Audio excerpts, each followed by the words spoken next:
Hey guys, Joe here. We got a lot of gear reviews on my to-do list, but I figured I'd start with one that was requested specifically recently, and that is the one-year review for the pocket organizers by Dickinson Trading Post. These have been really great to use over the last year. I've been using them nonstop for various things, and so I'm glad to finally give you guys my final 2 cents on them. We're going to talk about what they've been used for, how I feel about them, and would I still recommend them to people in terms of getting that great pocket organizer made right here in the United States. What we're not going to talk about today is specs, features, that kind of stuff. We've already done a video on that with my overview. So if you want to find out that kind of information, I will link it in the little bloopy thing up top as well as the description below. So let's get right into it. I have two pouches here. I have the V1 and the V2. I've been using both regularly since I bought them. What has changed in the last year with Dickinson Trading Post and these pouches? Well, first and foremost, the V1 is no longer in production. The difference between the V1 and the V2 is this pocket in the back for notebooks and whatnot. This was a more popular design, and so he began really focusing on these and other organizers he's making and kind of discontinued the V1 because there was no point in making them when he has something that's basically the same thing but better. Even though that is the case, I'm still going to talk about them in the same video, so that way I don't have to make two review videos because there's no point. Otherwise, they're basically the same pouch, and they both have been doing very well. Now, another big change in the last year that I don't think was true when I first bought these is that he is now making pouches every so often out of 1000D Cordura. Right now, he has a run that came out with multicam black 1000D Cordura. Look amazing. So if you're one of those people that really want 1000D Cordura everything, you can get these pouches in that material now, and it looks great. It's going to be basically the same thing, but a little bit heavier and probably even more durable than the 600D poly that is on these. Now, what hasn't changed in the last year is probably the most mind-blowing thing, and that is the price. Despite me being on his case about better valuing his work and the fact he is worth more than what he's charging, the V2 is still, as of filming this video, going for $27 a pouch. That is a crazy, crazy good deal. The cheap ones you get made in China, like Viperade and whatnot on Amazon, are coming in between $20 and $25. So the fact you can get an American-made pouch by a single-man shop for $27, that's just a crazy good deal, and you're supporting American labor. If you're gonna get a pouch of any cost, I would recommend these, but especially if you're looking to save money, why not get one of these? There's absolutely no reason to get one made overseas when you can get one like this from Dickinson Trading Post. It's just a crazy good deal. I do hope he raises his prices a little bit because he deserves it, but the fact these are still such a good deal a year later with all the financial hardships going on right now with small businesses, it just shows that he's really trying his best to keep costs down for the sake of the gear guys out there that just want great gear without going broke.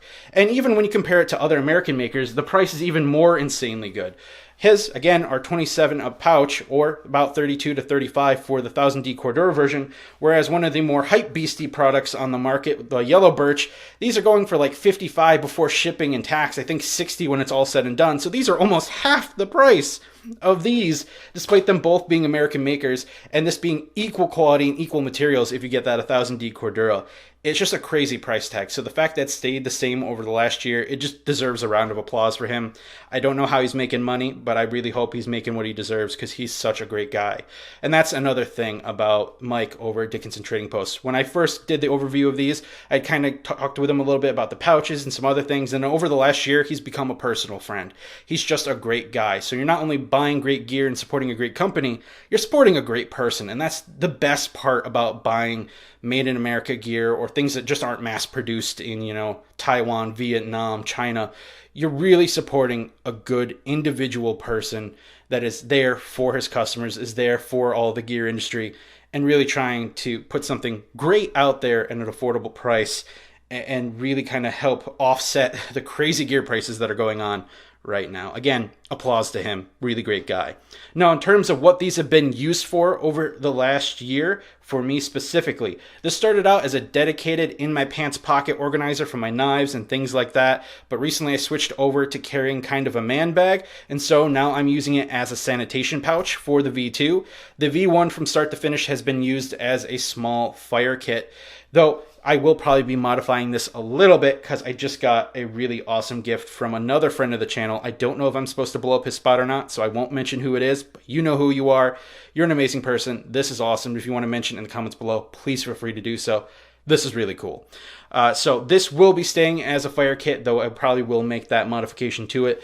As you can see here, I've got a giant ferro rod, I've got a multi-purpose striker and bearing block, and on the inside I have an Altoids tin kit for making char cloth. I have a fresh fatwood piece, fresh jute, a couple other things in there, and it's been really good for that. This is a pouch that came to me from Mike as kind of like an extra when I bought the V2. He basically had forgotten a couple pouches outside accidentally, and he couldn't in good conscience sell them, and so he sent me one for free. It was a really generous gift, and despite him not being able to sell them, it's perfect. I can barely tell the difference between these two. If he was any other person, any less of a gentleman, he would have tried to sell these, but he didn't. He's just been a really great person, again, to work with.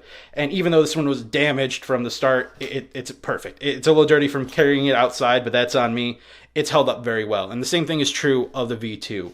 So getting into it and focusing on the V2, since that's the one that is in current production, the 600D poly has been doing a great job. It has a little bit of a break-in period, so it might be a little bit tight at first, but it will kind of loosen up and stretch a little bit over time. And that's a good thing because, yeah, you can fit thin items, but you can also fit thicker items as you wear in the pouch. But it's not so much of a wearing that it becomes loose and things fall out. So if I shake this here, nothing's coming out. So despite these being, thin wet wipes, I can also plug in, say, my bigger knives.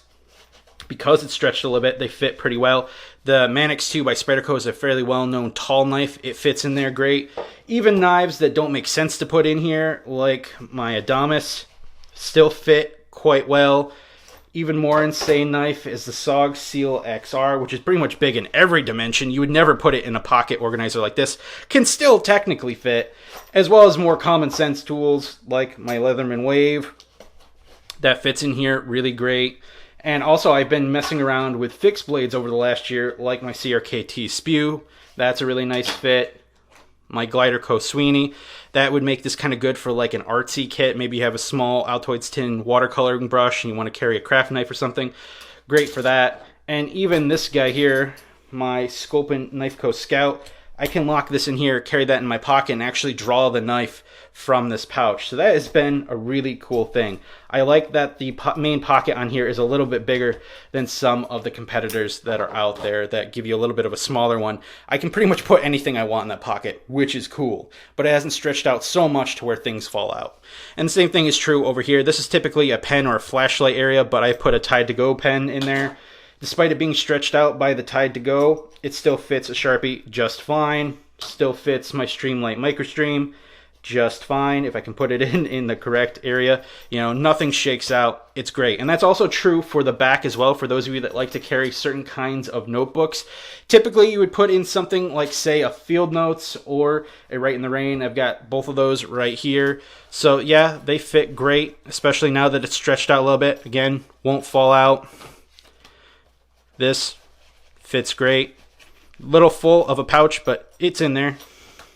But because it's stretched out over time, if I pack it right, I can even fit a large notebook like this hard Moleskine extra small. Now, this is packed out too much to actually get it in there, but you can kind of see how it would get in there if it was a little bit less packed. But even other premium large notebooks, like I believe this is an A6 Slim by Leuchtturm, I can kind of force it in there now that it's stretched out. I couldn't originally do that when it was first bought. So it's really cool that it's broken in great, but hasn't broken in too much in the last year.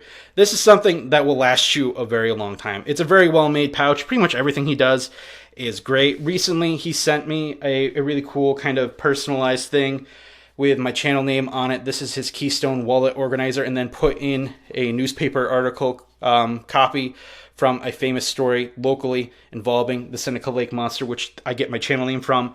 And I ended up liking it so much that I bought one of the normal Keystones in multicam black with a patch area on the back. These are just really cool. Pretty much everything you get from Dickinson Trading Post is guaranteed to be quality, guaranteed to last, and is a crazy good deal for the price. So after a year, what are my thoughts? They're amazing. They basically look brand new.